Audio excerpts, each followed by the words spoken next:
All right, are we good to go? Yep, good to go.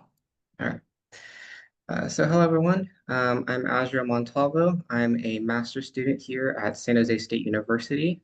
I'm working in Dr. Singh's phage laboratory, and today I'm going to be presenting my research for my thesis project on the effects of ocean acidification on the Haliotis rufescens microbiome. This project is still in progress, so I don't have any actual data on this yet, but today I'll be talking about the importance of this research, the work I'm currently doing, and also some of the predicted results and the future directions of this study. So first off, I just kind of wanted to define what ocean acidification is. Um, in short terms, it's essentially as carbon dioxide levels are increasing, the oceanic pH is decreasing. So as more fossil fuels are burned and land is deforested, the amount of carbon dioxide in the atmosphere has increased dramatically over the past few centuries. And oceans are the world's largest carbon sinks, basically meaning that they can absorb carbon dioxide from the air. And as more and more carbon dioxide is being pumped into the atmosphere, the ocean is also absorbing more and more carbon dioxide. And this causes a decrease in the pH of the water as the ocean becomes more acidic due to the carbon dioxide forming carbonic acid with water, which then breaks and releases hydrogen ions into the water. And ocean acidification is very detrimental to many aquatic species, including the topic of my research, the Haliotis rufescens, also known as the red abalone. So the red abalone, there is a marine mollusk that plays an important role within their ecosystem. They keep algae populations in check by feeding on them and also help promote kelp diversity by clearing rocks and allowing multiple kelp species to grow. This in turn promotes fish recruitment to the area, which then allows for more trophic feeding cycles to occur. They can be found all along the coast of California, going as far north as Oregon and as far south as Baja California. However, due to climate change and overfishing over the past century, the California Fish and Wildlife banned all recreational fishing of abalone in 2018 and is currently working on a recovery plan to save the species. Their habitat is particularly vulnerable to ocean acidification due to upwelling along the California coast. Upwelling is essentially where cold, deep, nutrient-rich water from the bottom of the ocean comes up to the surface, but as it does so, it brings up carbon dioxide along with it. And ocean acidification has been shown to cause abalone to have smaller, more brittle shells and lower larval survival rates. Particularly with brittle shells, this is due to the fact that abalone rely on calcium carbonate to build their shells.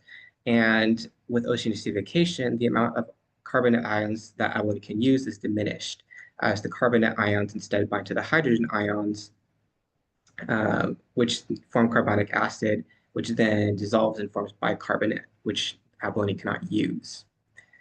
However, one area that's been particularly understudied in abalone has been their gut microbiome, or the community of microbes in the gastrointestinal tract under acidic conditions. A few studies have demonstrated that microbiomes play an important role in their species, and particularly with abalone health and molecular metabolism, and that the microbiome can be influenced by pathogens, temperature, and diet. However, there's not really any data on how the microbiome of the red abalone is impacted by ocean acidification. And so this is kind of what I'm wanting to learn is what's going on at the microbial level and how could this potentially affect the abalone on a macro scale. So this study has two objectives. The first is to determine the composition of bacteria and viruses in the gut microbiome of the red abalone. This will help set a baseline for comparison, as well as shed more light on the viral species, particularly in abalone, as these are often overlooked in abalone microbiome studies. The second is to identify changes in the microbial composition and diversity under ocean acidification conditions. Since previous studies have shown that the microbiome is important for abalone health, my project could help provide insight as to why some of these observed physiological changes in abalone species are occurring in acidic conditions, which could then subsequently help create informed policies and regulations regarding abalone conservation and repopulation efforts. So there's kind of two parts to this study. The first part was a pH treatment, and this was done in collaboration with Dr. DeVry's lab from San Jose State University, as well as Moss Landing Marine Laboratories aquaculture facility in Moss Landing, California. And they helped carry out the first part of this step. Essentially, to reduce the impact of ocean acidification experiments on threatened wild abalone populations, we used abalone grown in aquaculture provided by the Monterey Abalone Company as a simplified ecological model. So our collaborators, they raised juvenile abalone in tanks, which are these green tanks that you see here in this photo, supplied with seawater coming from an offshore pipe for a period of 6 months in different pH treatments, 7.9, 7.5, and 7.2. A pH of 7.9 is within the current pH range of the ocean, which can range from typically about 8.1, which is a bit on the basic scale. But here in California, it's a bit lower pH due to upwelling. 7.5 is the projected pH in about 100 years, and 7.2 is the projected pH in about 300 years.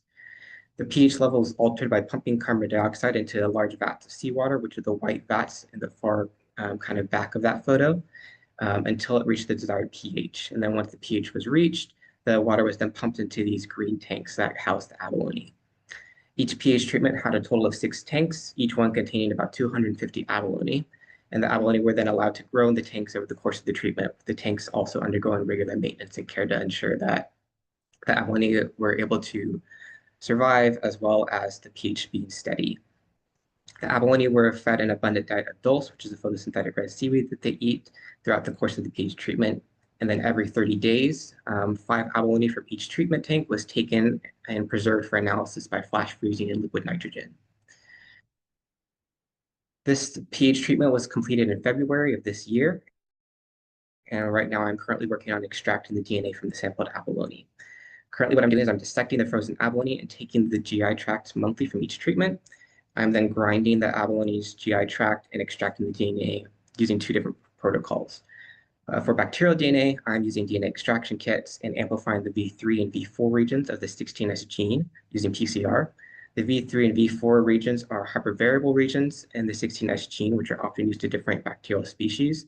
The 16S gene is a very popular gene that is used for bacterial species identification due to the commonality of its genome among bacteria species. For viral DNA, I'm filtering the gastrointestinal tract to remove eukaryotic and bacterial cells to prevent contamination and concentrating the viral particles using PEG precipitation. This method uses PEG, which is known as polyethylene glycol, and salt to cause viral particles to clump together and to fall out of a solution. The DNA is then extracted and amplified also with kits. Once this extraction is completed, I'll be tagging the DNA and sending it out for Illumina MyStick sequencing. Once I receive the sequence reads, I'll be using various computer programs to identify the bacterial and viral species present. And then for bacterial reads, I will separate them by sample, trim and filter them for quality, and arrange them into amplicon sequence variants as taxonomic units. These ASVs will then be compared to bacterial 16S rRNA sequence databases to assign genus and species. For viral reads, I will assemble them into de novo contigs of continuous sequence, and then open reading frames, which detonate putative protein coding regions of the genome, will be determined from these contigs. These ORFs will then be compared to known viral ORFs in viral databases to identify the viral type. Once I've identified these species, I can then compute the abundance and diversity of bacterial species or viral species in each pH treatment, including metrics that weight species richness, which is the total number of types in the community, and species evenness, which is the similarity and abundance across types. Beta diversity metrics such as UniFrac, which accounts for phylogenetic relatedness, and permutational multivariate analysis of variant statistical tests will be used to compare microbiome compositions across pH treatments directly. While no data has been generated yet of this study, I am expecting to see a decrease in microbial diversity as the pH of the water drops. And this is due to my theory that fitness in lower pH will drive population changes. Some species might have a better fitness in a lower pH environment, while others might not be able to adjust to the change in pH as well. And this is due to the fact that prior literature has shown that there are optimal pH ranges for bacteria and viruses. And so I would expect to see microbes that don't function of these in these lower pHs to decline in acidic conditions. And then suddenly, due to lack of competition for food and resources, other species could then take advantage of this overall decrease and increase their own population numbers. And then this would lead to a general decrease in microbial diversity within the microbiome. And this is kind of what I'm showing in this graph here, where I have the pH treatments labeled on the bottom of the x-axis and the relative abundance of each bacterial species on the y-axis. And so, as I stated earlier, some species might be able to work better in pHs, lower pHs, and this is kind of illustrated by this large orange group here, where it's increasing in abundance as the pH lowers. Some species might not work as well, and so their numbers would lower in pHs, and this is kind of shown in this light blue one right here. And then some might have a larger pH scale and could work well in either of them. And so this is kind of shown with this bottom darker blue right here. And then we kind of see an overall decrease in diversity where some of the rarer species that might not have as many population numbers already and the general 7.9 pH might just be lost entirely in the 7.2, which is what we can see with some of these smaller bands right here in the top. So my hope for this project is that this project can act as a springboard for answering multiple different questions. The first kind of big question is once we find out what species are in the microbiome, what roles do they play in the abalone specifically? What processes are they responsible for in the abalone, and how do they interact with their host and also with each other? From there, once we kind of know what they do, another question I like to ask is how do these microbes evolve to survive in acidic conditions? If these microbes are undergoing mutations or are undergoing natural selection within their environment, and these same microbes play a key role in abalone health, how do these changes subsequently affect abalone? Kind of, for example, let's say bacteria is important for helping abalone digest its food. If suddenly that bacteria decreases in population in acidic conditions, how then does that abalone, how then is the abalone affected? Is it unable to filter feed as well? Does it have to maybe switch to diet around, or does another bacteria kind of take over that role?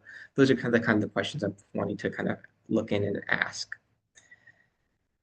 Another question I'd like to ask is how is the microbial composition changing between wild abalone versus farm-raised abalone? Due to the fact that abalone are endangered across the world, most abalone that are being eaten here, at least in California and the US, are farm raised or raised in aquaculture. And it's been shown that microbial composition can be affected depending on the environment that the species lives in.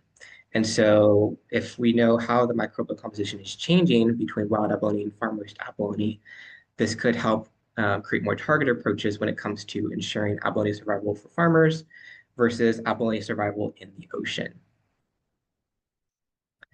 I'd like to go ahead and thank my collaborators at Moss Landing Marine Laboratories and the Dr. Fry Lab for their assistance with the PH portion of this project, as well as my PI, Dr. Singhal, for her assistance with the creation of my methodology.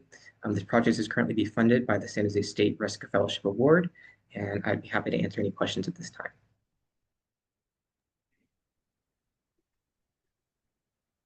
Okay, amazing. Is there, Nina?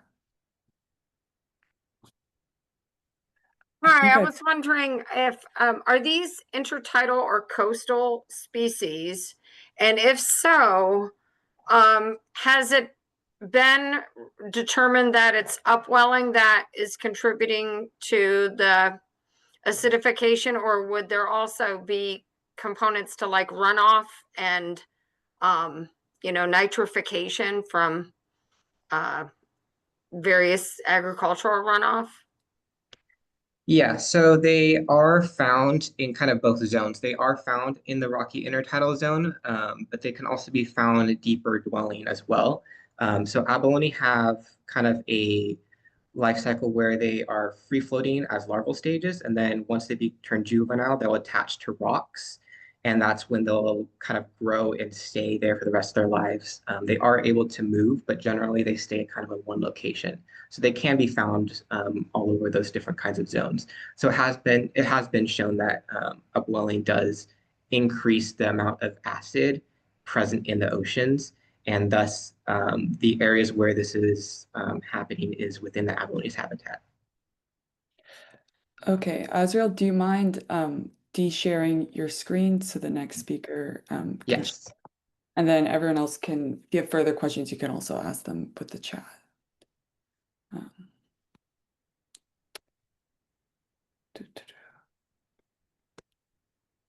And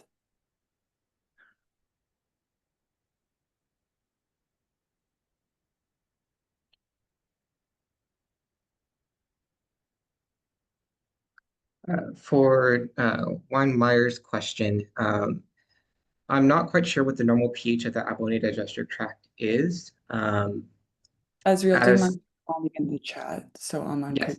on. Thank you. Mhm. Okay. Amanpreet, whenever you're ready. Okay. So good afternoon, everyone. My name is Amanpreet Kaur. I am a PhD student at Auburn University in the Department of Entomology and Plant Pathology. So by practice, I'm a plant pathologist. So we work with plant diseases. So today I will be talking about how do the pathogen respond, how abiotic stress can help a pathogen to exploit the host immunity under these stressful conditions. So I'll start with the host and pathogen arms race. So both host and the pathogen, they both try to win each other over the course of the period.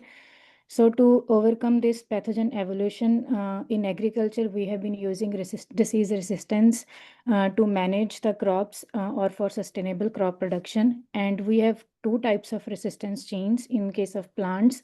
One is qualitative resistance chains, which is a direct interaction for one-to-one gene, and they are mostly less durable because pathogen can easily overcome or break down that resistance within few years. And second type of resistance is quantitative resistance, and which is more durable because pathogen is slowly able to erode that resistance over a longer period of time.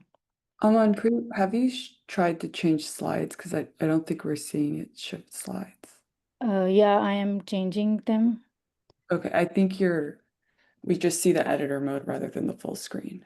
Yeah, Oh. please put in full screen presentation mode.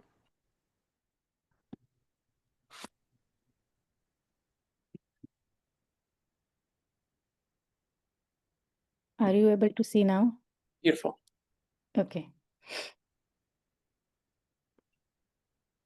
So we know that how pathogen can evolve to this host, but we don't know how environment has a role so far to influence this erosion of resistance in this host pathogen interaction. So now there are different multiple environment conditions, but among of them, one is the tropospheric ozone levels. So because of the pollution and increase in the temperature, the tropospheric ozone levels have been rising, and they have been continuously rising since 1800, and they are predicted to rise also in the future. So now why it is a concern? Because during the summer season, which is a major growing season, so during that, with the increase in the temperature, the ozone levels in the troposphere, they rises more than 40 ppb, which is phytotoxic for the plants, and it is major concern, especially in the vegetable growing regions. So now the question is, and we also have noticed this condition in Alabama also, where we observe that ozone damage is high in the warmer days, which is noticed by our extension faculty. So now we wanted to know like how it can impact the plant response. So there are limited studies that have shown that there could be variable disease outcomes under different pathosystems, that it can impact physiological response of the plant, such as to metal conductance or photosynthesis, respiration, but we don't know how it is going to impact the overall resistance towards the pathogen infection. So now, therefore, we are working on this major question, which is how do elevated ozone conditions can influence the pepper and Xanthomonas interaction. For this study, we are working on bacterial leaf spot disease, which is caused by Xanthomonas perforans. It's a bacteria, and on pepper. So on pepper, we have quantitative resistance chain varieties that have been used commercially.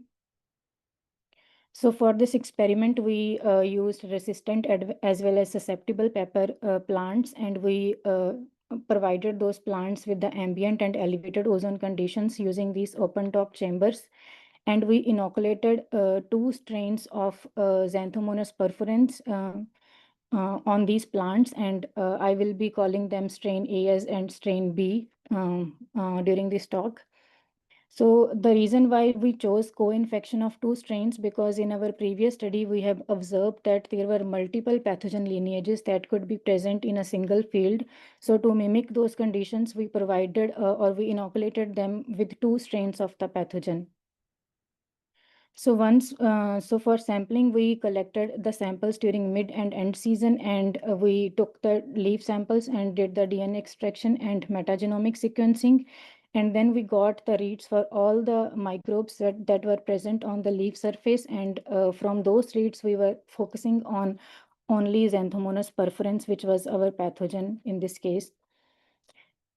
So after getting the leaf samples, our first observation was looking at the disease, like how much disease we can see on the leaves or under different conditions. So in case of susceptible cultivar, we didn't see much differences. However, in case of resistant cultivar, there was a high variability. And we observe during the mid-season under elevated ozone conditions, the disease was very high, which was reduced to 2% by the end of season. So meaning it could be the possible erosion of these resistance genes because of these altered environmental conditions. So now we wanted to know, like, why are we seeing this disease, high disease in the resistant cultivar? To know more answers, there could be three possibilities. One, it's the host. So physiological response, we have observed that it has been changed due to these conditions. And second could be the microbiome mediated immunity. So we observed that microbiome community structure and interactions was altered due to these elevated ozone conditions in the resistant cultivar. And third is the pathogen itself, which is the focus of this talk. So where we wanted to know, like, how the elevated ozone conditions can impact the pathogen when it is present on the resistant cultivar. So in this study, our hypothesis was, because we observed presence of multiple strains in the field conditions. So we were thinking there could be the presence of both the strains at different abundance levels under both the cultivars. And in terms of the evolution or mutations, we might see more number of mutations in case of resistant cultivar under the elevated ozone conditions. So from our data, our first step was looking at different abundance levels of those different strains that we inoculated. So what we observed in case of susceptible cultivar, only single strain was dominating. Strain A was dominating. However, in case of resistant cultivar, both the strains of the pathogen was present under both time points. However, but in case of elevated ozone conditions, during the mid-season, single strain was there, but by the end of season, both A and B strain were there. Now we know that there was alteration of the strain dynamics because of these elevated ozone conditions. So we wanted to know more, like, is it just because of the ecological interactions, or are there any evolutionary changes have been happening?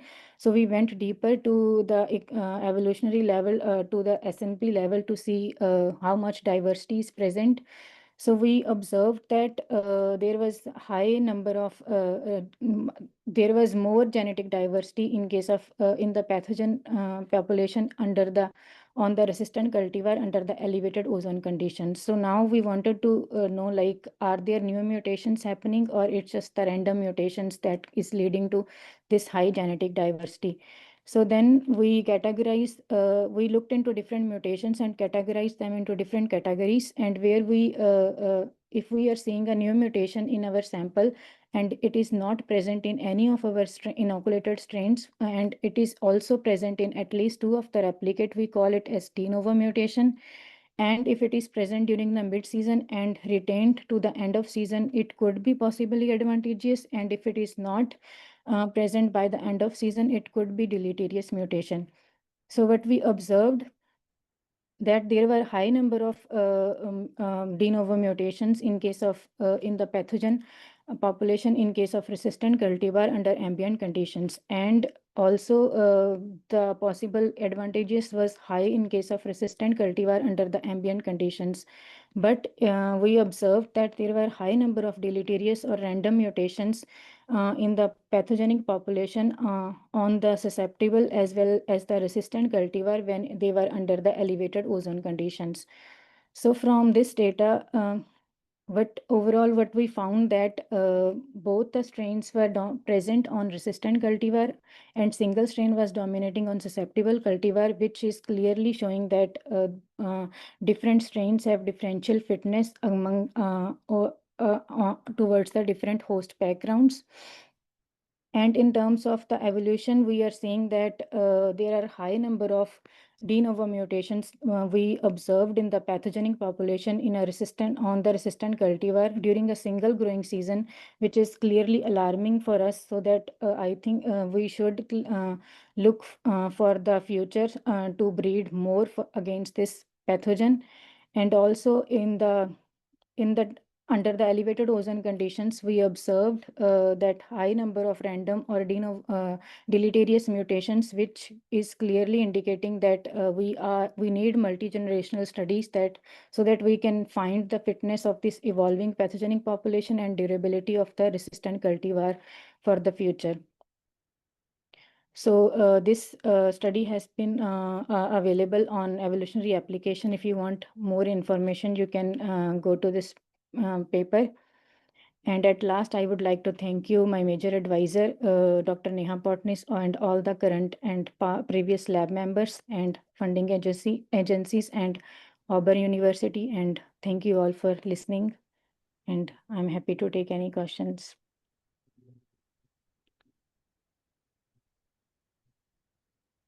I guess I have a question. How different genetically and phenotypically are the two strains that you use? They are very similar, around 99% ANI level. They are almost close, but there are few SNPs, core SNPs that are different that helped us to differentiate them. I see. Do you know what the core SNPs do? Uh, What the mutations are causing? Can you repeat your question? Do you know how if the differences between the two strains at the genotypic level, does that correspond to phenotypic differences that So we haven't tested them properly, like what could they be doing, but they have a difference in the virulence. One strain we found from the susceptible cultivar in the field conditions, and the other strain we found from the resistant cultivar. But they have we have some type 3 effectors that are directly affecting the host. So one strain has different effectors and another strain has different effectors. So that could, and we also observed the mutations in those effectors genes in this data also. Does anyone else have any questions? I have a couple more. I was also wondering, how diverse is the natural phylosphere for the peppers? It is quite diverse, I guess, but in this study, we observed that there was alteration, like from this paper in our.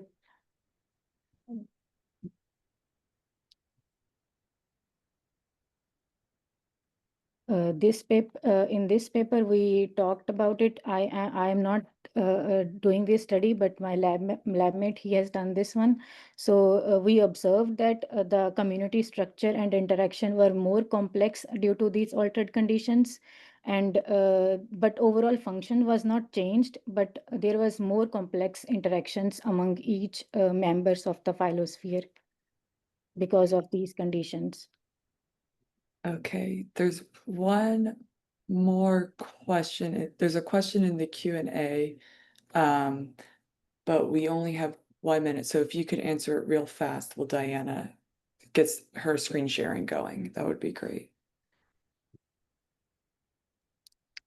Oh, where is it? I cannot see. Oh, I can type it in the chat. Okay. Why don't you just answer it in the chat? Okay. S-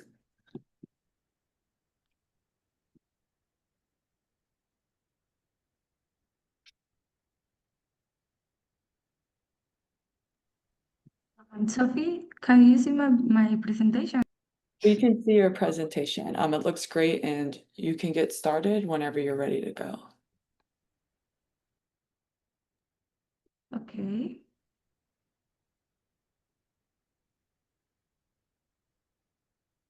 Okay. Hello everyone, I'm Diana, and today I'm going to talk to you about the diet as a driver of diversification in phyllostomid bats. So diversification is one of the processes that shapes species diversity and determines the species richness of the groups. This diversity is a result of the balance between speciation and extinction, and the diversification process can be affected by a trait. Since diet is related with species morphology, physiology, and behavior, it is one of the main drivers of the species diversification. Phyllostomid bats represent an ideal group for examining macroevolutionary patterns, as they are the most ecologically diverse family in terms of the diet. This family, in just 30 million years, underwent a rapid dietary evolution, transitioning from a mainly insectivorous diet to the consumption of a wide variety of resources, including plants and animals, which possibly result in change in the morphology and difference in feeding behavior that favors the diversification of its species. Species diversification in relation to the diet can be explained by the macroevolutionary sink hypothesis. And on the one hand, this hypothesis proposes that specialist lineage have a higher speciation rates than generalist lineage.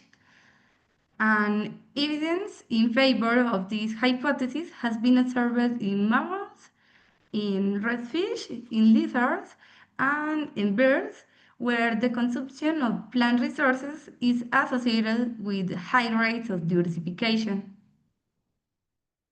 On the other hand, this hypothesis proposed that omnivory is a macroevolutionary sink because it is associated with a high extinction rates and a low speciation rates that slow down the diversification process, as has been found in birds and mammals. So evidence for and against the macroevolutionary sink hypothesis has been found also in neotropical bats. In the superfamily Noctilionidae, where phyllostomys are grouped, strictly frugivorous lineage have a high diversification rate than generalist lineage. However, when different types of omnivory are considered, generalist herbivorous species have a higher diversification rate than strictly herbivorous, omnivorous, and strictly animalivorous species, which contradicts the macroevolutionary sink hypothesis. These contrasting results may be due to the limitations in the diversification methods used. And on the one hand, the methods that had been used assume that a trait effect on diversification when it's possible that a hidden state, namely a trait that was not measured, may have a greater effect on the diversification rate than the trait itself. Likewise, contrasting results may also be due to the inconsistency in the dietary classifications used. So a detailed classification of the diet may shed light on its effects on diversification rates.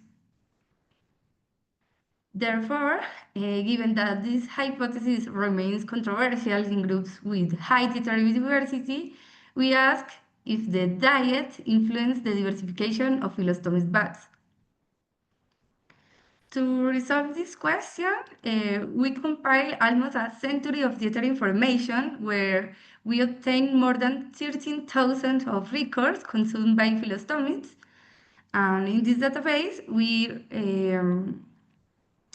We obtain or we take account the most frequently consumed food item, and then we characterize the diet in trophic gills that include different types of omnivory.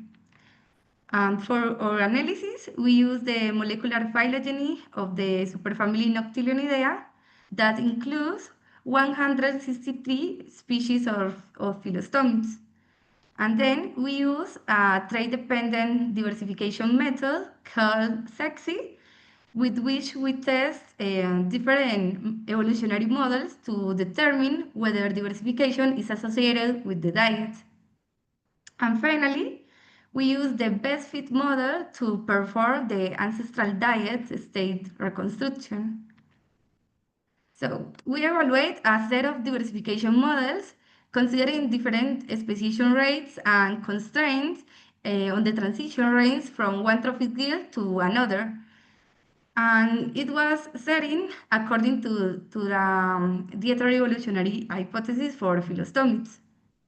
In total, we evaluate 3 types of models, which are the null model or CR. Also, we examine the ETD models that are examined trait dependent. And to account the hidden states, we examine the CTD models. And by comparing these models, we found that the best fit model was the ETD5, which was a diet-dependent model.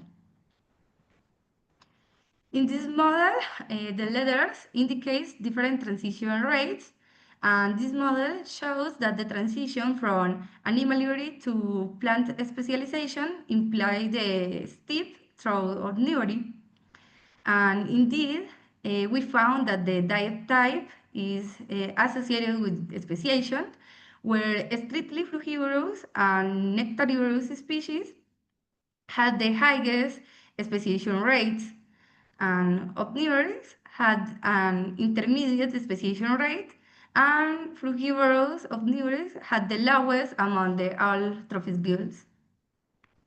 And when we examined difference in speciation rates, we found that speciation rates of strictly frugivorous and nectarivorous differ from all trophic gills, and in particular, omnivorous had the higher speciation rates than all types of omnivorous, which are frugivorous omnivorous, nectarivorous omnivorous, and animalivorous omnivorous. So regarding the transition rates, our model indicates 3 reversible rates of change among the trophic gills, but the ancestral states reconstruction shows a directionality. First, we found that 3 types of omnivory evolved from an animalivorous omnivory ancestral diet. And we also found that specializations in fruit and nectar evolved from a plant associated omnivorous diets, and they had the highest transition rate. These transitions are supported by the genetic and physiological preadaptations that have been found also in the ancestral phyllostomid branch. And this is related to the metabolism of different sugars.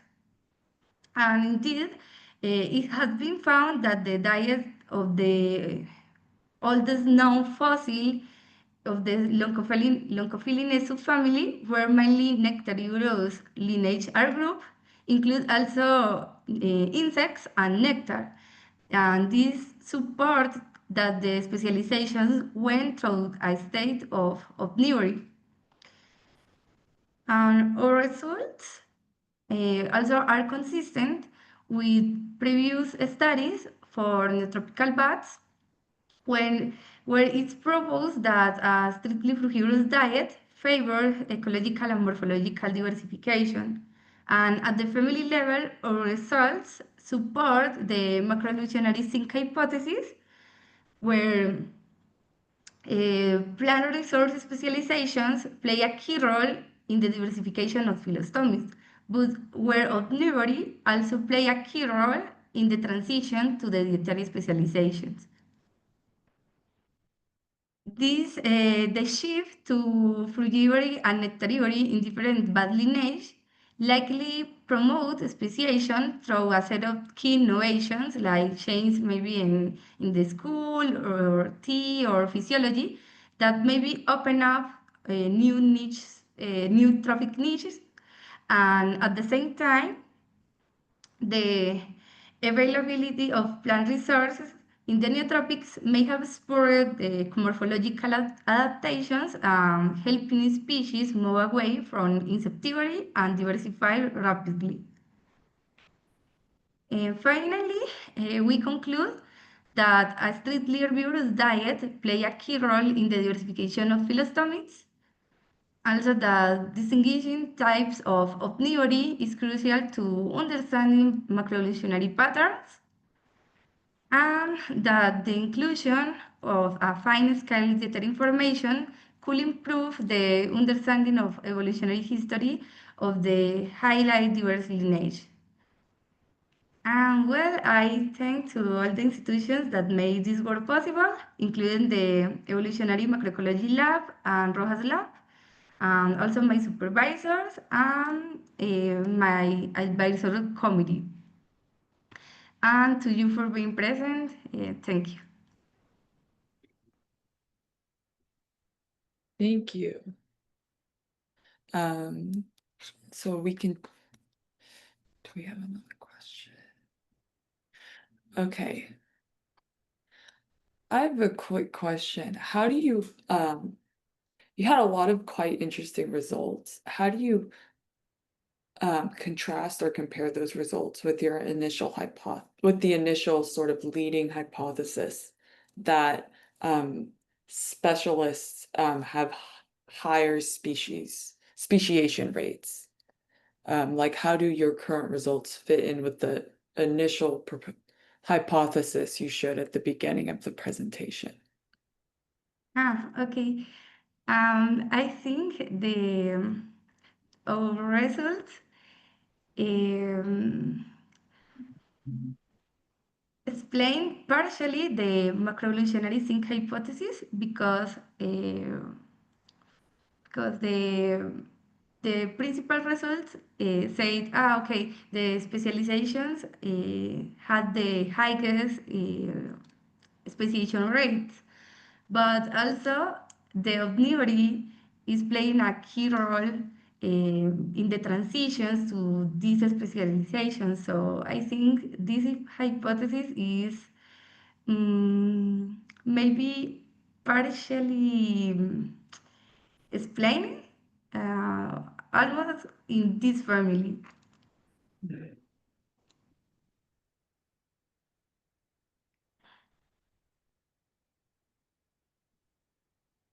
there any other questions?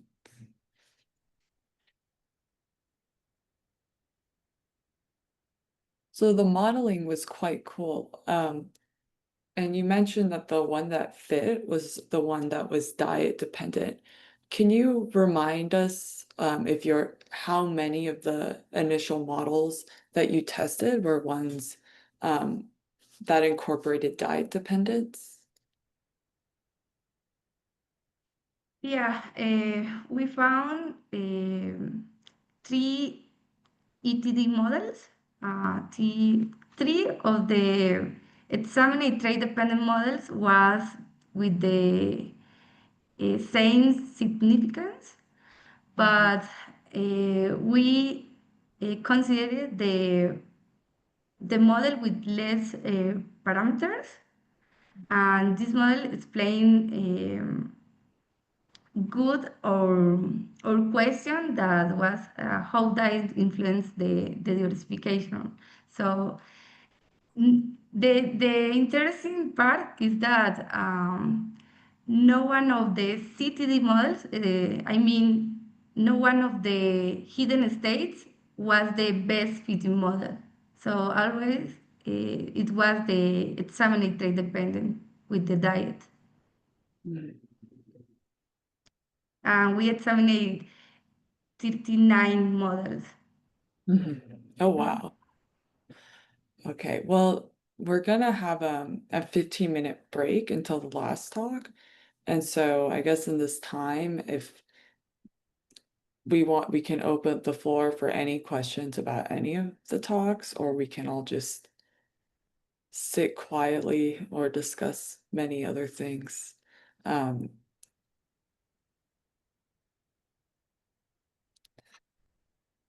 Or people can run off to other talks.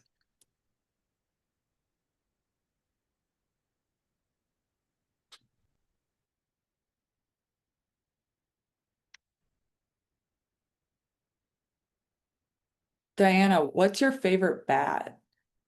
Sorry. Oh, I really don't know, but I like so much the Ectophila alba. It is a Costa Rican bat. It's white, yellow ears. It's very small, so cute. I think it is. Okay. Interesting. Didn't know there was didn't know about that bat.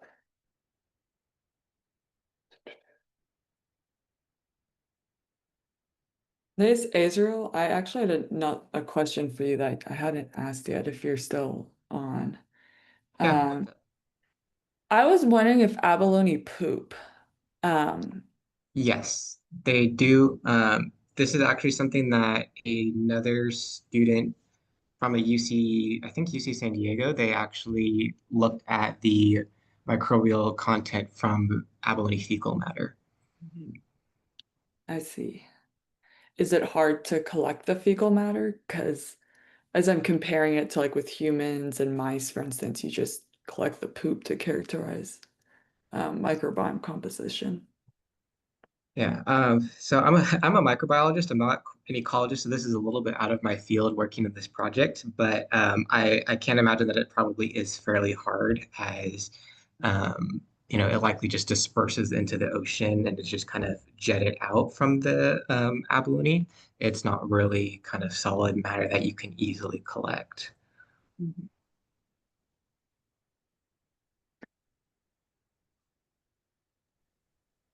Also, what's the hardest part of the DNA extractions?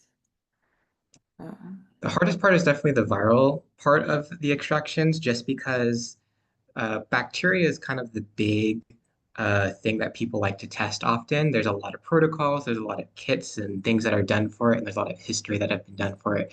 But viruses, not so much. So it's definitely been a challenge to try and figure out how to get these viral DNA out without also getting the bacterial DNA, the abalone DNA out, just because viral DNA is very, very small, and bacterial DNA and abalone DNA are massive by comparison. So even a small amount of bacteria or abalone DNA, if it gets into my viral DNA, can easily kind of overpower the readings. And so it's pretty hard to get good results from them. Yeah, I can imagine that's quite hard.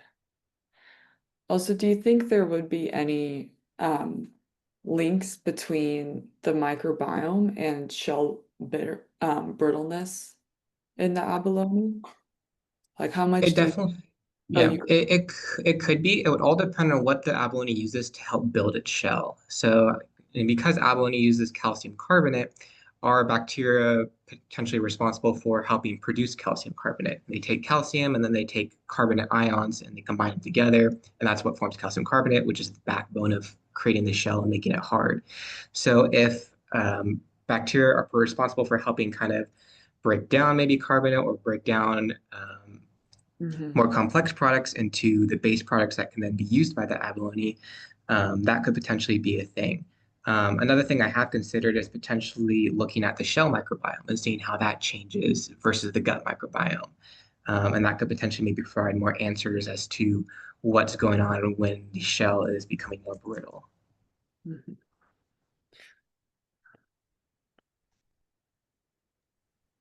Maria, I just wanted to check. You didn't want to be recorded, right? Your talk? Okay, I'm going to stop the recording now then. Thanks. I mean, you could record it, but I just don't upload it to YouTube maybe, because the PhD hasn't. It hasn't been published yet. Well, yes, Yeah. I haven't finished it, and so they are very, very cautious with some of. Yeah, I think published the work. chances of it getting uploaded, if we don't stop it, are higher than if I forget to. So Okay. I'm gonna just stop now. Forget it. This will be. This is between us.